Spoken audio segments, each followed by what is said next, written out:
Siargao Boulevard. Surigao Boulevard. Salamat Karajao. Thank you.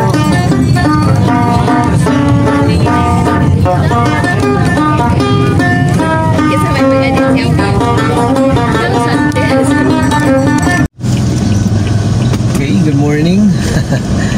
So, on the way na kami sa Lipata Port. Patawid kami ng Leyte na. But before that, mga boss, ano na tayo daan sa Pasalubong Center dito sa Surigao. May Pasalubong Center daw dito na bilihan talaga. So, ang nagsuggest sa amin yung mother ng classmate ng anak ko. So, siya yung nagsuggest. So, puntahan natin mga boss. Let's check out the place mga boss.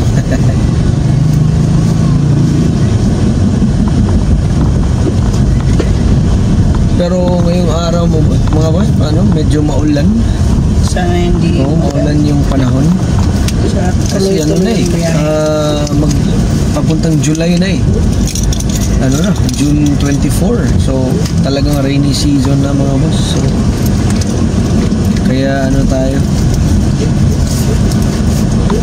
ready naman kami mga boss. Yung problema, kung ulan lang, walang problema yun mga boss. Okay lang bagyo. So yan mga boss, maulan. Siguro magpagas na rin kami mga boss, magpa full tank dito. Hindi naman ganun kamahal yung diesel dito, parang pareho lang sa Cebu. So dito na siguro kami magpagas.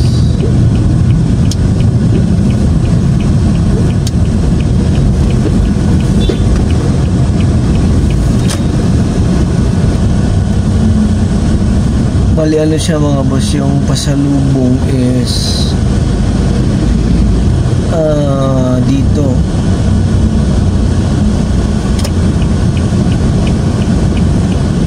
Google Map lang kasi kami mga boss so,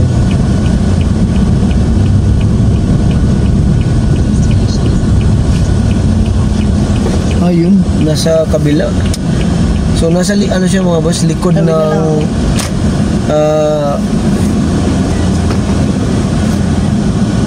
complex nila or yung stadium ng Surigao. Nasa likod lang siya. May wait lang mga boss, U-turn tayo dito mga boss kasi siya nasa likod. So dyan kayo bibili mga boss. Lovely Pasalubong and Souvenir Shop. Balilikod siya ng sports complex ng Surigao City. Pwede kayo dito. Okay mga boss, dumaan muna kami dito sa Home Bakers. Siya, sikat dito sa Surigao na bilihan ng mga cake. Kung ano pa. So siya bali lang, sa may city lang rin.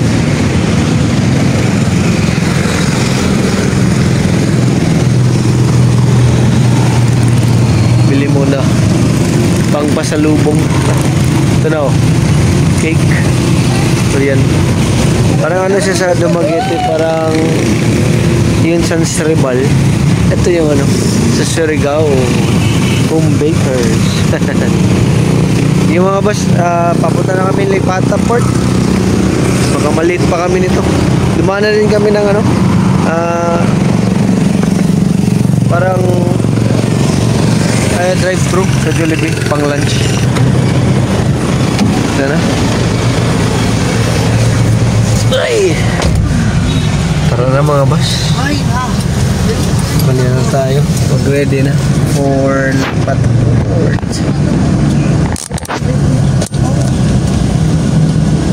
Lipata Port na tayo mga boss.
Ayan mga boss.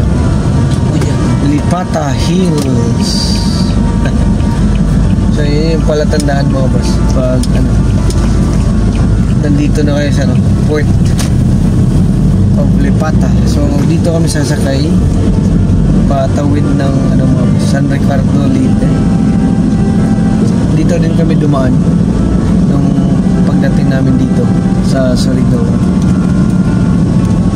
Ito yung talaga mga boss, daanan ng mga galing Leyte. So Liloan or San Ricardo, dito yung dadaong ang mga barko sa Lipata.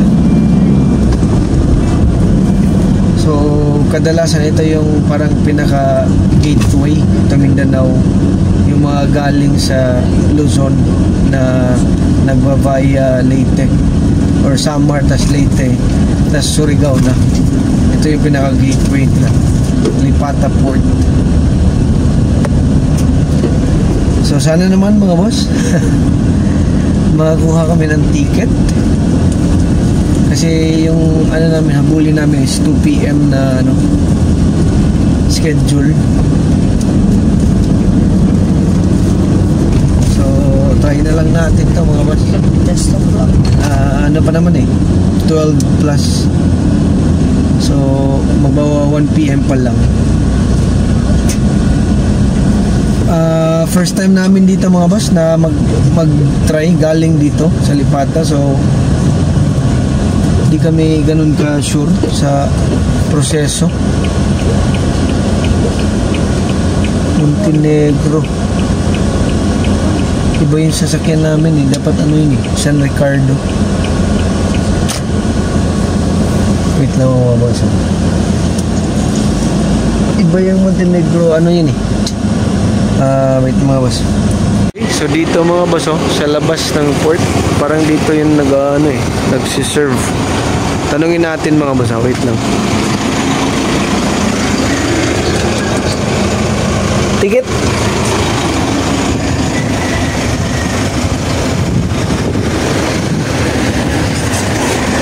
Pa San Ricardo? Pura San Ricardo, sir. Asa na? Purahan. Kani sakinan? Oo.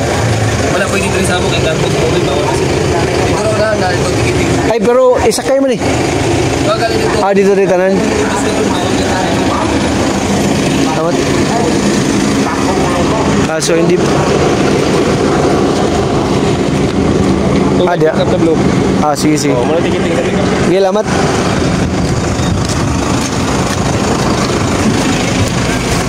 So hindi pala dito mga boss. Sa kabila. So sa kabila mga boss, pala yun? Talagang mga sa tracking lang sa kanila. Walang pasahero, tracking lang. So kung ka may pasahero ka, bali pareho sa amin, pamilya, isang van, tsaka may mga pasahero dito mga boss. So yun mga boss paalala, wag mo nang pumasok sa port, bili mo na ng ticket mga boss sa labas ng port.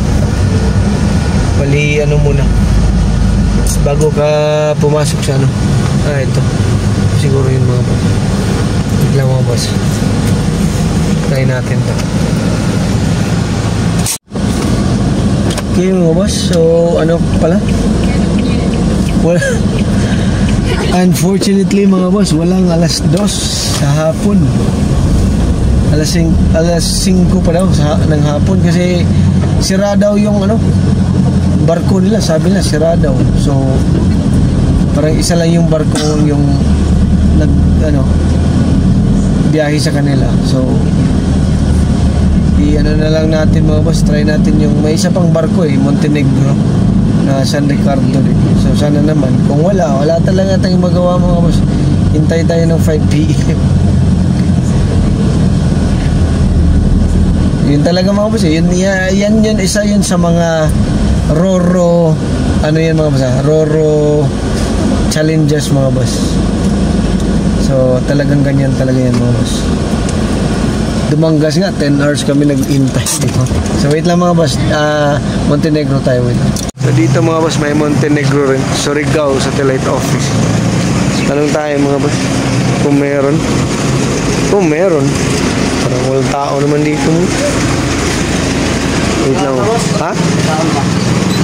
Sarado? Taon pa na. Every man na taon pa lamang. Oo.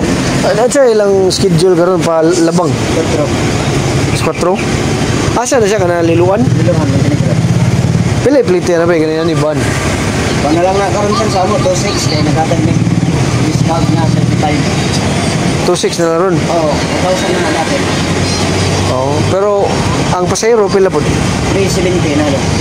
Sige. 370 ang regular, kung na lang kung na yung mga discount nasa Paskat na di. tinigro. Kaya lang ka na normal. Oo. Sige. Ano nagkakan sa baskat? So, yan mga boss. Passenger rate. Student, 315. Senior, regular. So, mura dito mga boss. Pero liluan to mga boss ha. Liluan. Balay, medyo mas malapit kami sa Hilongos na lang yan. So, swerte. Saka yung van, 2.6 mga boss. 2.6. So, okay dito. Mas mura.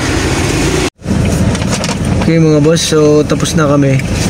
Bali, pagkatapos yung bumili ng ticket ng sasakyan sa tao, bayad kayo ng 50 pesos dito.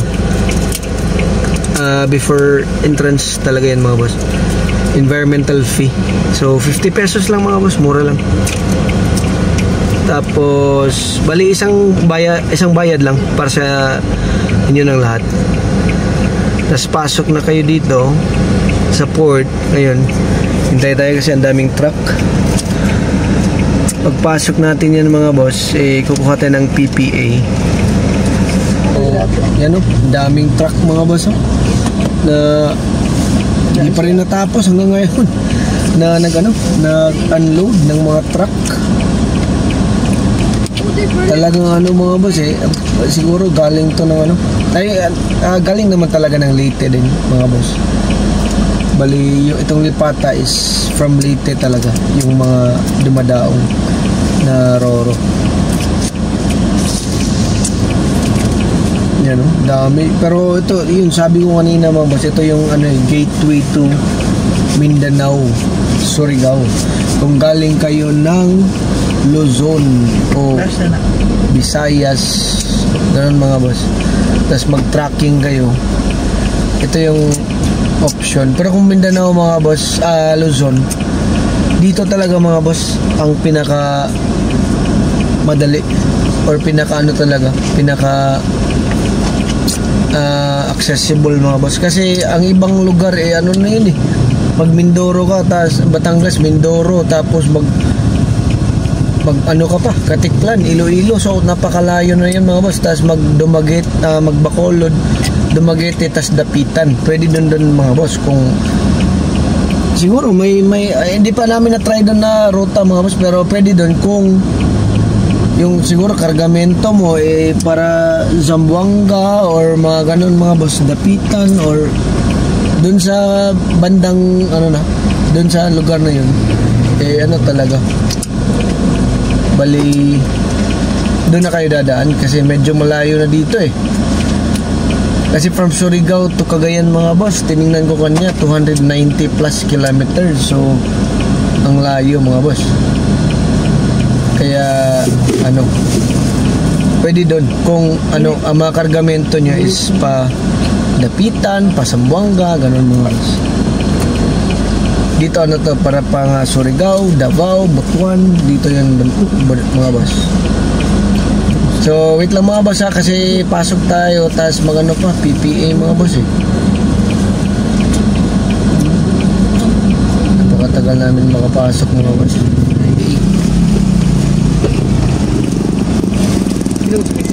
Lima. Asa yung PPA? Nato din sila building sir. Kaya diya, sige. Tama ta?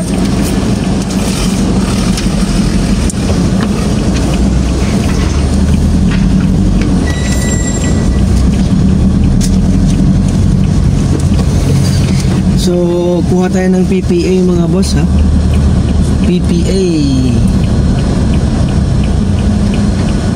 Hindi ko alam kung ano yung PPA mga boss, pero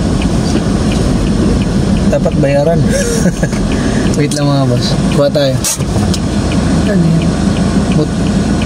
Nani mo pa ito?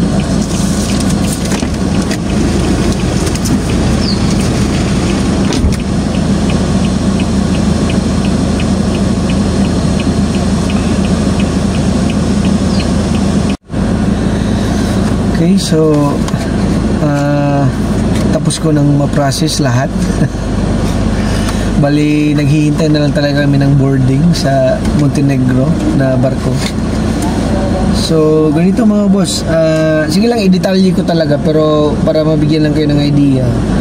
Bali, pagdating nyo dito sa Lipata Port bago pumasok, so may dalawa kayong option na barko mga boss. Pwedeng San Ricardo na barko or yung Montenegro. So,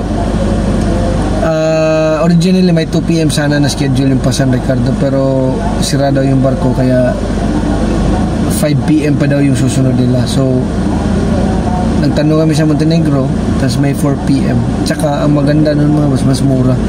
Kasi ano lang, 2,600 yung van na yun mga boss, van na yun, patawid dun. So, mura na mga boss. Bali lahat-lahat na bayaran namin, pati na yung fare is 3,915. Kasi yung pakita ko rin sa screen yung fare mga boss. So 3,915 patawid ng Liloan yun mga boss. Galing dito sa Lipata. So mga 3 hours doon mga boss. So pwede kang pahinga. Saka pagpasok mo, environmental fee 50 pesos. Sa lahat na yun mga boss, sa lahat. At 50 pesos lang bayaran.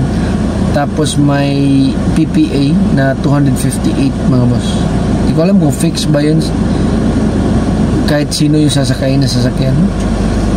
Pero basta sa amin 4 wheels 258. At pagpasok nyo dito mga boss, yung passengers nyo, kahit isang pamilya kayo sa isang sasakyan, yung ikaw lang talagang driver ang matira sa sasakyan. Ikaw yung mag-loading sa sasakyan. Yung mga pasahero mo may passengers terminal. Doon sila maghintay. So ganun na lang muna yung setup namin mga boss. Kain muna ako kasi gutom na Tapos tingnan natin kung anong mangyari nito mga boss. Mahirap na mag set ng tapos hindi matuloy, diba? So basta tingnan na lang natin. Stay tuned. Lalong stay tuned kayo mga boss para alam niyo kung ano yung susunod. Sige mga boss.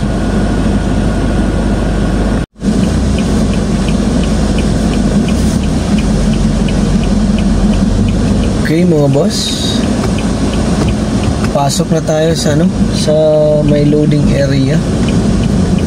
Bali yung family ko dun sa passengers area. So hindi pwede sumama yung pasahero sa akin mga boss. Yung driver lang yung bali pupunta sa loading area. Yung pasahero may passengers area. So check na lang natin mga boss Eto na mga boss, check ng guard. Wait lang mga boss.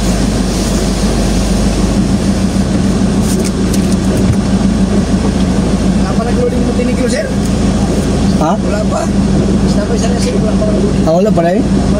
Oo. Wala pa. Sige.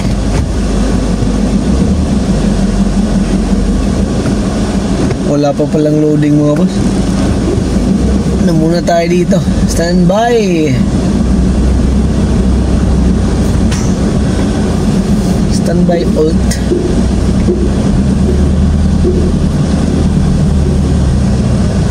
Let's stand by in here. Dito lang. Off natin yung mga aircon mga boss. Okay, so parang loading na talaga. Yung totoo. Umabot din ng 3:44 na mga boss So dumating kami kanina alas 2 pa So talagang 1 hour plus yung hinintay namin dito mga boss sa port. Pero wala naman talagang problema mga boss kasi malawak yung port nila.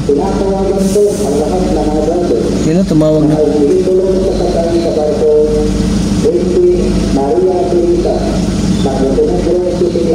Yan o, tinawag na kami. So, ito na. For loading na kami mga boss. So, talagang ano. Sana maka ano kaagad,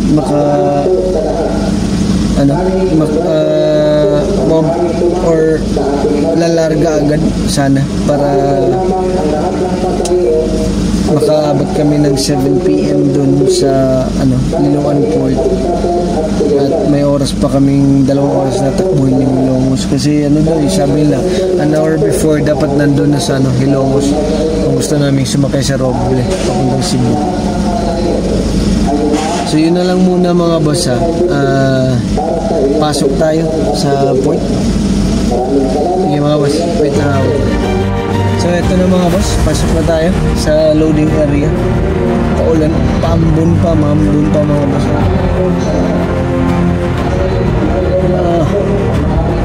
Rainy season na talaga mga boss.